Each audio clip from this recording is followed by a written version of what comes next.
Olá pessoal, vamos a mais uma atividade da disciplina MA12, atividade 7. O tema hoje é métodos de contagem. Que diz a questão: sejam n e m pertencentes aos naturais e f uma função de a e b, tais que a cardinalidade de a é igual a m e a cardinalidade de b é igual a n, determine a. Quantas funções f são injetivas se m menor ou igual a n? Quantas funções f são sobrejetivas se m maior ou igual a n?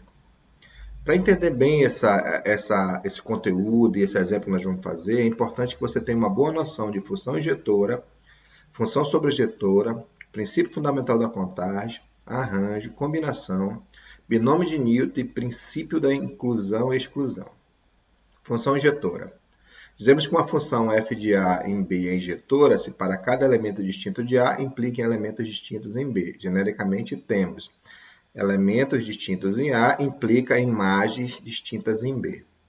É importante observar que nesse tipo de função, a cardinalidade do domínio é menor ou igual que a cardinalidade do contradomínio. Vamos fazer um exemplo aqui tentando fazer uma analogia com o cotidiano que justifica uma função injetora, ok? Aqui, o que seria o conjunto A, a gente vai chamar do conjunto que comporta os carros, C1, C2 e C3. E o conjunto B, que comporta as tintas. Bom, para a função ser injetora, elementos de A tem que levar elementos distintos em B, não é isso? Ou seja, C1 diferente de C2, diferente de C3, que vai ser diferente da escolha aqui do outro lado.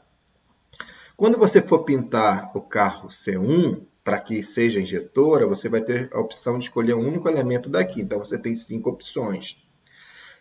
Como não pode haver flechinha ligando ao mesmo elemento, então, excluindo-se uma das opções, para pintar o carro C2, a gente teria 4 opções. Pintados o carro C1 e C2, para pintar o carro C3, resta 3 opções. Considerando isso, e pelo princípio fundamental da contagem, poderíamos fazer 5 vezes 4 vezes 3, que daria 60, que seria o total de possibilidade de pintar os 3 carros. Você vale observar que isso seria a mesma coisa que fazer um arranjo de 5 escolhe 3, que seria o arranjo do contradomínio com o domínio. Isso se justifica, pois eu teria 5 tintas para pintar o primeiro carro, ok? Depois 4 tintas para pintar o segundo carro e 3 tintas para pintar o terceiro carro. Tudo certo? Seguimos adiante. Vamos agora explicar como isso funciona genericamente. Eu teria o conjunto A de cardinalidade M e o conjunto B de cardinalidade N. Percebam que A ele é menor, né, ou igual que o conjunto B. Tudo bem? Então vamos lá. Qual é a ideia? É a mesma coisa que nós fizemos na analogia agora há pouco. A1 teria N opções de escolha no conjunto B. A2, N-1, já que A1 já escolheu 1. A3, N-2 e assim sucessivamente.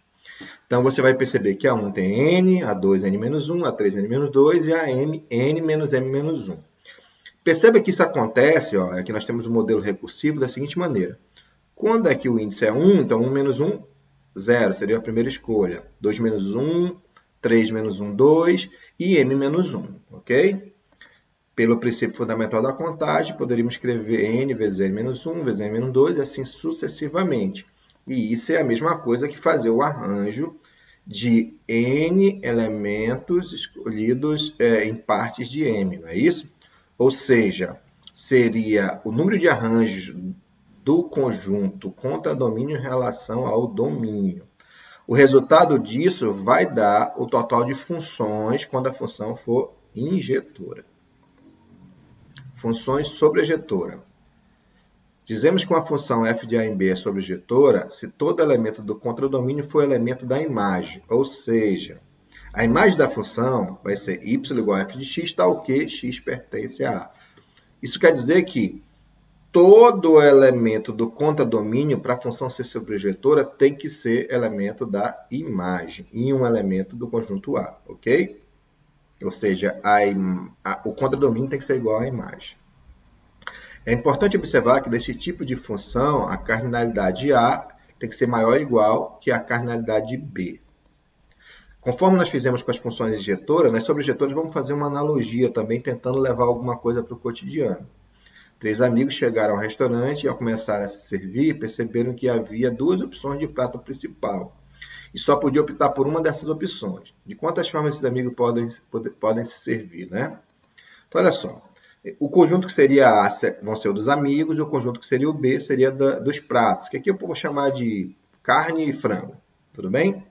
Então, você observa que para essa função ser sobrejetora, primeiro, todo mundo daqui tem que se ligar aqui, porque senão nem vai ser função. E no contradomínio não pode sobrar ninguém, não é isso? Tudo bem? Ou seja, todos os elementos aqui do contradomínio têm que ser elementos da imagem de A.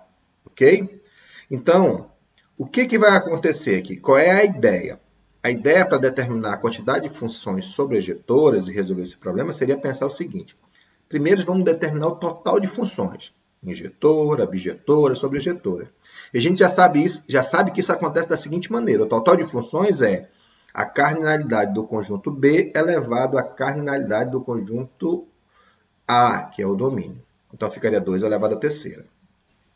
Mas para ser uma função sobrejetora, situações como o amigo 1, o amigo 2 e o amigo 3 escolher somente o prato 1 e sobrar o prato 2, está sendo considerado, mas não é uma função sobrejetora, então precisa ser descartado.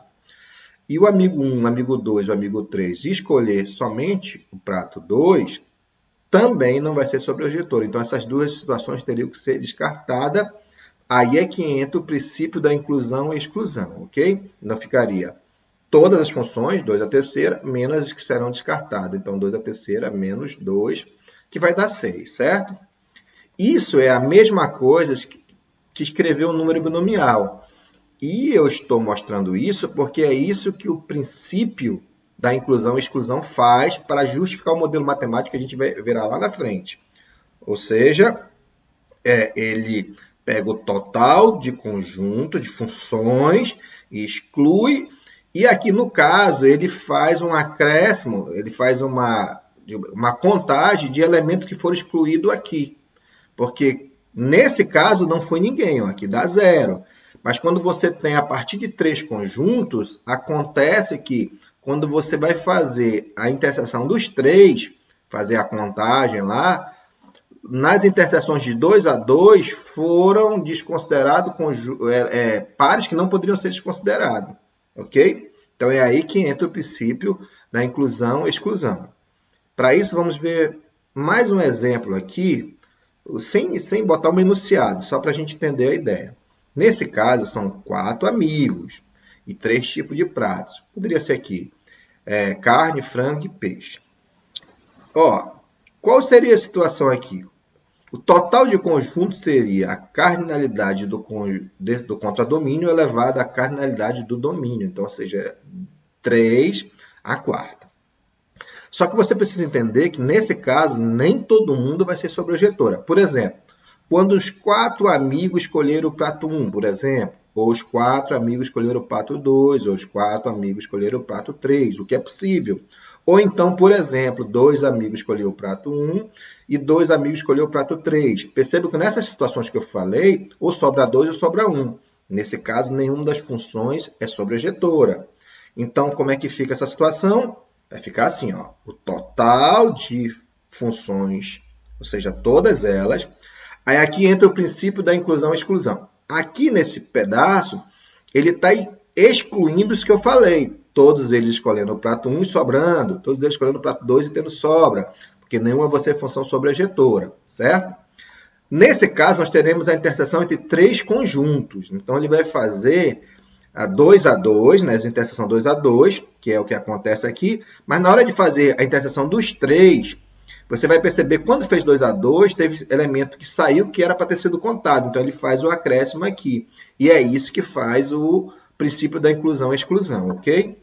Então, nós podemos escrever isso também a partir de um número binomial.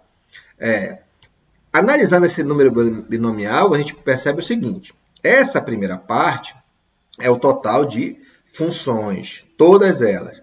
Aqui ele exclui, ok? Aqui ele inclui e, finalmente, aqui ele exclui.